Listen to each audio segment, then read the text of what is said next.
आज तक लोगों को नहीं मालूम कि पूजन करने बैठते हैं तो सबसे पहले क्या करते हैं। पर सबसे पहला काम मंदिर में बिना पंडित के सबसे पहला काम कौन सा होता है? तो सबसे पहला काम होता है भगवान को धन्यवाद देना कि आज भी आपने मुझे इस मंदिर में आपका दीदार कराने के लिए, दर्शन कराने के लिए बोला। अगर पंडित साथ में होगा तो पहले वो मंत्र बोलेगा, स्वस्ति वाचन करेगा। स्वस्ति वाचन करने में उसको अर्थात भगवान के लिए भी प्रसन्नता और आपके लिए भी प्रसन्नता। पर आपके पास कोई ब्राह्मण नहीं, आपको कोई स्तुति नहीं आती, आपको कोई मंत्र नहीं आता, आपको कोई साधना नहीं आती, आपको कोई तप नहीं आता, पर आप इतना तो कर सकते हो कि भगवान के मंदिर में जाकर उनको धन्यवाद दे सकते हो कि तेरी कृपा है जो मुझे चलकर यहाँ तक बुला लिया, 2 कदम चलाया, यहाँ तक बुलाया, ये तेरी कृपा है। और बड़ी कृपा करी जो डलिया भर के पूजन का सामान भी लाई, बड़ी कृपा करी जो दूध भरकर भी लाई, बड़ी कृपा करी जो कलश भरकर भी लाई। कितने लोगों का फायदा है कलश भरकर मंदिर ले जाने में? देखिए जरा, कितने लोगों का फायदा। हिंदू धर्म में विष्णु पुराण में, पद्म पुराण में लिखा है, सौभाग्यवती नारी जब भरा हुआ पानी का लोटा लेकर कलश लेकर जाती है और उसको देखकर कोई व्यक्ति निकल कर चले जाता है तो जिस काम के लिए जाता है वो काम सफल हो जाता है। मंदिर का ही लोटा,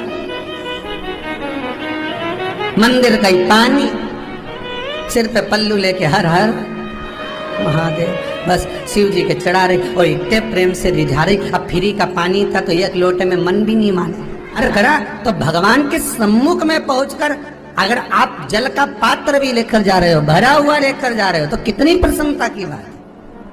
हिंदू धर्म की रीति है, जिस पात्र को हम जल चढ़ाने लेकर जाते हैं उस पात्र में भगवान के चरणों का जल लाते हैं, खाली पात्र नहीं लाते। क्या लाते हैं? भगवान के चरणों का जल। उस चरणों तक को लेकर आए, घर में रखा, सबने अपने नैनों में लगाया, हृदय में लगाया, चित्तवृत्ति में लगाया। खाली पात्र हम लेकर वापस नहीं आ रहे हैं।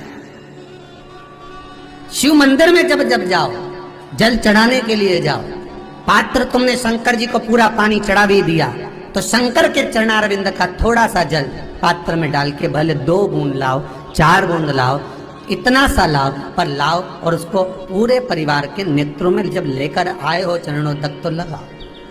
पर खाली पात्र नहीं लेकर आना। खाली पात्र लाने में ध्यान दीजिए, जब आप पूरा जल समर्पित कर देते हैं, जल समर्पित भी पूरा करना है, भगवान को चढ़ा रहे तो पूरा समर्पण होना चाहिए, पूर्ण समर्पण। इसलिए शंकर भगवान को अधूरा समर्पण नहीं, इसलिए श्रीफल भी पूर्ण चढ़ता है। शंकर जी के मंदिर में श्रीफल नहीं फूटता, पूर्ण श्रीफल। बेलपत्री भी पूरी, चावल का दाना भी चढ़ेगा तो आखा, फल भी चढ़ेगा तो आखा, फूल भी चढ़ेगा तो आखा।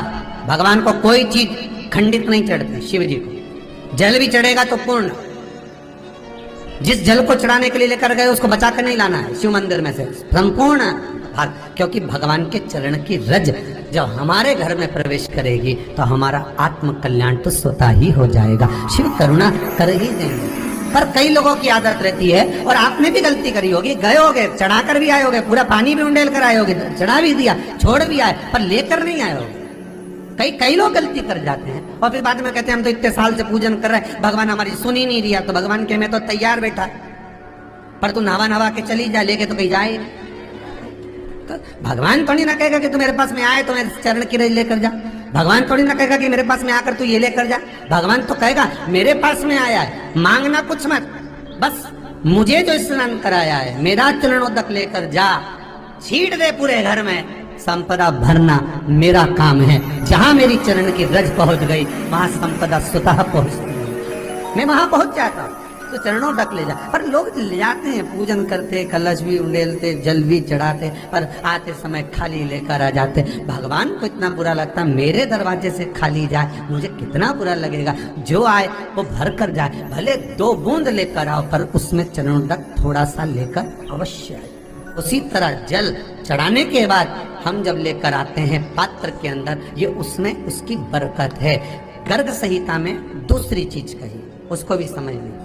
गर्ग संहिता में कहा गया, जब आप घर से जल लेकर जाते हो भरकर, तो ये सृष्टि की जितनी नदियां हैं, पृथ्वी पर जितनी नदियां विद्यमान हैं, जितने तालाब, जितने सरोवर, जितने कुंड, जितने विराजमान हैं, उन सारे तीर्थों का जल जब आप घर से लेकर निकलते हो तो वो तीर्थ का संपूर्ण जल आपके कलश में आ जाता है। और जब आप उस जल को शिव पर समर्पित कर देती हो और 2 बूंद चरणादक लेकर जब जाती हो तो शिव महापुराण गर्ग संहिता पद्म पुराण कहती है वो जल साधारण नहीं रहता, वो गंगा जल बनकर तुम्हारे घर को पवित्र करने के लिए पहुंच जाता है। वो पवित्र गंगा जल बन उसको लेकर प्रवेश करता है। हम बार बार कहेंगे भगवान के मंदिर जब भी जाओ ना, चेहरे पर प्रसन्नता होना चाहिए। किसी से मिलने जाओ ना, चेहरे पर अगर प्रसन्नता नहीं और ऐसे ही पहुंच गए ना तो वो श्रेष्ठता नहीं मानी गई।